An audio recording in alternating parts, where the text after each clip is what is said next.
Assalamualaikum warahmatullahi wabarakatuh. Sebelumnya yang terhormat Ibu Ari Asnani selaku dosen pengampu mata kuliah bioteknologi, serta teman-teman semua yang kami sayangi. Di sini kami dari kelompok 7 akan mempresentasikan jurnal review yang berjudul Plant and Bacterial Proteases, A Key Towards Improving Meat Standardization, a mini review, oleh Muhammad Sajid Arsyad dan kawan-kawan. Sebelum memulai presentasi, izinkan kami untuk memperkenalkan diri terlebih dahulu. Saya Ayu Oktalina Anggraini NIM K1A017042. Kemudian ada Alin Lutfiani NIM K1A017002 dan Brainy Happy Anatasiman NIM K1A017060. Baik, langsung saja pada pembahasan materinya. Umumnya, daging yang dibeli di pasaran memiliki tekstur keras dan alot karena biasanya tidak mengalami proses pengempukan, sehingga membutuhkan waktu yang lama untuk memasak. Nah, padahal tingkat keempukan daging ini merupakan salah satu faktor yang paling penting bagi kepuasan para konsumen. Sehingga, untuk mengatasi hal tersebut, perlu ditambahkan suatu enzim proteolitik eksogen, yaitu enzim protease untuk membuat daging menjadi empuk. Nah, kenapa sih daging itu bisa alot? Kealotan dalam daging merupakan proses terbentuknya miofibril dan jaringan ikat otot-otot daging yang sejajar tegak lurus, yang biasanya disebabkan oleh banyaknya aktivitas gerak yang dilakukan oleh ternak itu sendiri dan suatu metode pengolahan daging. Keempukan daging dapat terjadi karena adanya yang pertama, proses degradasi protein atau pemutusan sarkomer dalam daging. Pemutusan sarkomer dalam daging ini merupakan pemutusan sel-sel miofibril dan jaringan ikat pada jaringan otot dalam daging sehingga tekstur daging menjadi empuk. Selain pemutusan sel-sel miofibril, yang lebih utama dalam mengempukkan daging adalah pemecahan kolagen dalam jaringan ikat. Nah, enzim yang memiliki kemampuan untuk mengempukkan daging adalah enzim protease. Enzim protease adalah enzim proteolitik yang dapat diperoleh dari tanaman, hewan, maupun mikroba. Enzim ini mampu menghidrolisis protein miofibril pada daging sehingga dapat digunakan untuk mengempukkan daging.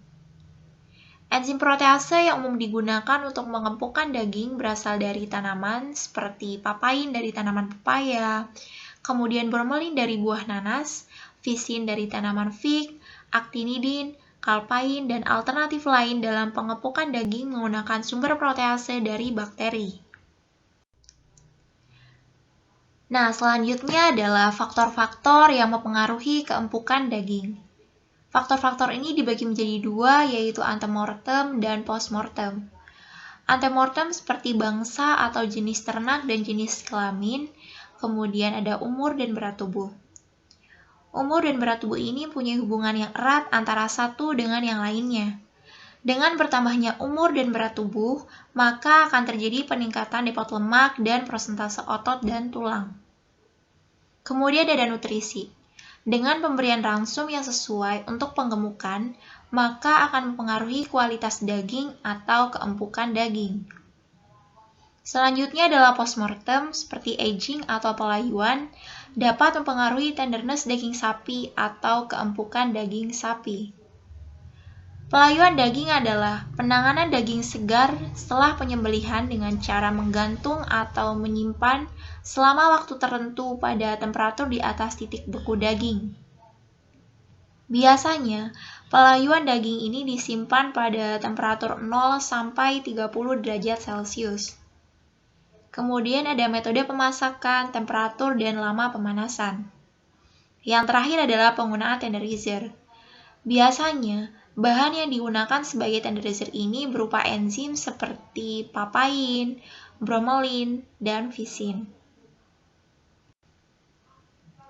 Selanjutnya akan dibahas macam-macam enzim protease dari tanaman dan bakteri. Yang pertama adalah enzim papain. Papain merupakan enzim proteolitik yang diperlukan antara lain dalam industri bir, kornet, farmasi, tekstil, wool, sutra, ekstraksi minyak ikan, dan pembersih lensa kontak. Enzim papain ini berasal dari getah pepaya. Kelebihan papain dibandingkan dengan proteolitik yang lain adalah lebih tahan terhadap suhu proses, kemudian mempunyai kisaran pH yang luas dan lebih murni dibandingkan dengan bromelain dan visin. Kisaran pH optimum papain berkisar antara 4-6 dan stabil pada suhu 60-70 derajat Celcius. Selain itu, papain juga tidak mengandung karbohidrat seperti pada bromelain dan visin, sehingga mempunyai energi aktivasi yang lebih rendah karena lebih murni dibandingkan enzim lain. Yang kedua adalah enzim bromelin. Bromelin adalah enzim proteolitik yang diperoleh dari ekstrak buah nanas. Reverse micellar extraction digunakan untuk pemisahan dan pemurnian enzim bromelin dari nanas. Karena seperti yang telah disebutkan sebelumnya bahwa enzim bromelin dan visin kurang murni dibandingkan dengan enzim papain, sehingga perlu dilakukan proses pemurnian. Enzim bromelin dapat mengurai protein dalam kolagen dan serat otot.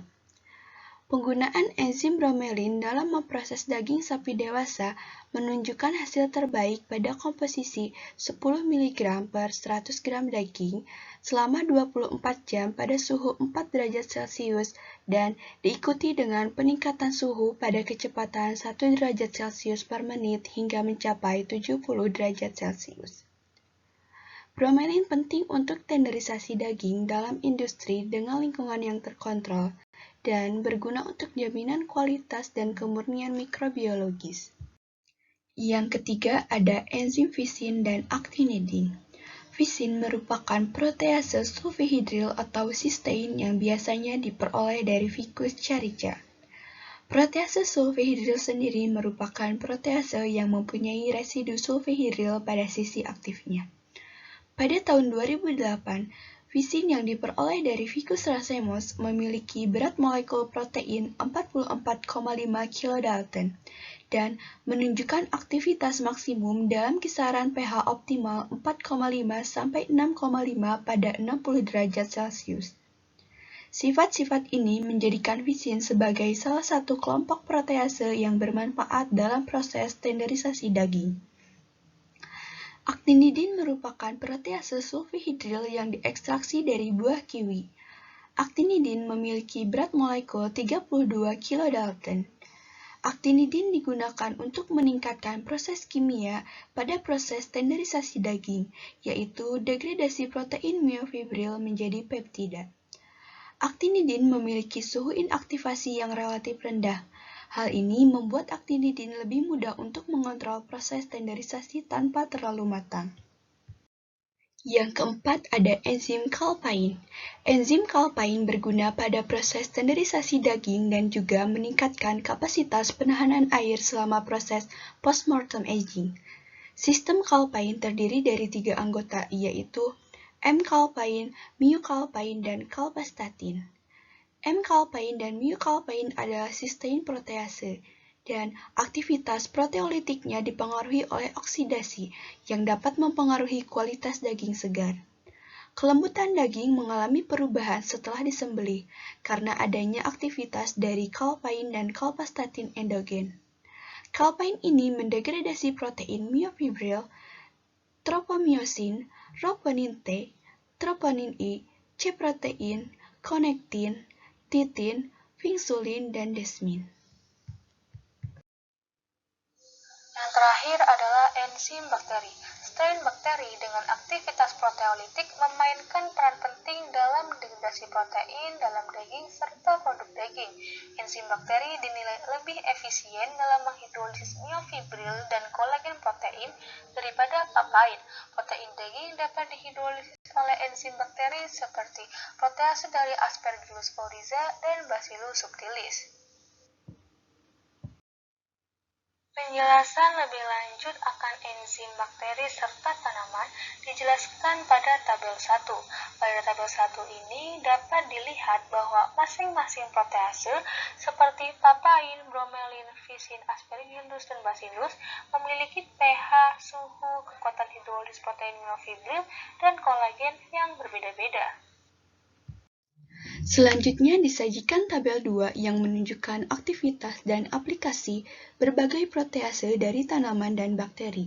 Yang pertama, dosis papain yang direkomendasikan untuk memperoleh daging dengan tekstur dan kualitas daging yang lebih baik pada tenderisasi daging adalah 0,6%. Dosis yang melebihi batas dapat mempengaruhi kualitas dan tekstur. Kemudian, penambahan bubuk jahe dan papain meningkatkan sifat fisikokimia dan sensori dari Camelbacker petis. Lalu, bromelin murni menghancurkan jaringan myofibril dalam daging dengan sempurna dan menunjukkan tenderisasi daging yang lebih baik setelah dianalisis dengan menggunakan mikroskop elektron. Lalu, enzim fisin dapat dihambat oleh agen pengoksidasi dan logam divalen dengan kekuatan kecil, dan penghambatan ini dapat diubah. Lalu, aktinidin memiliki sifat tenderisasi yang lebih sedikit dibandingkan dengan protease tanaman yang lainnya, dan masih belum disetujui sebagai KRAS oleh FDA. Baik M-kalpain dan myokalpain adalah sistein protease, dan aktivitas proteolitiknya dipengaruhi oleh proses oksidasi yang dapat mempengaruhi kualitas daging segar. Yang terakhir, enzim bakteri menghidrolisis myofibril dan protein kolagen lebih efisien dibandingkan dengan papain. Sehingga dapat disimpulkan bahwa kelembutan daging adalah faktor terpenting yang berhubungan dengan kelezatan daging dan kepuasan konsumen. Protease tanaman yang berbeda seperti papain, bromelin, actinidin, dan fisin telah digunakan dalam proses standarisasi daging. Protein daging juga dapat dihidrolisis oleh enzim bakteri seperti protease dari Aspergillus oryza dan Bacillus subtilis. Protease bakteri menunjukkan aktivitas hidrolitik yang lebih rendah dalam protein myofibril dibandingkan dengan protease tanaman. Untuk aktivitas terhidrolis enzim bakteri dalam kolagen dapat digunakan untuk perantara kegiatan papain dan bromelin. Lebih lanjut, dianjurkan penggunaan kombinasi protease tanaman dan protease bakteri yang mungkin memiliki efek sinergis pada standarisasi daging. Cukup sekian yang dapat kami sampaikan, kurang lebihnya mohon maaf. Wassalamualaikum warahmatullahi wabarakatuh.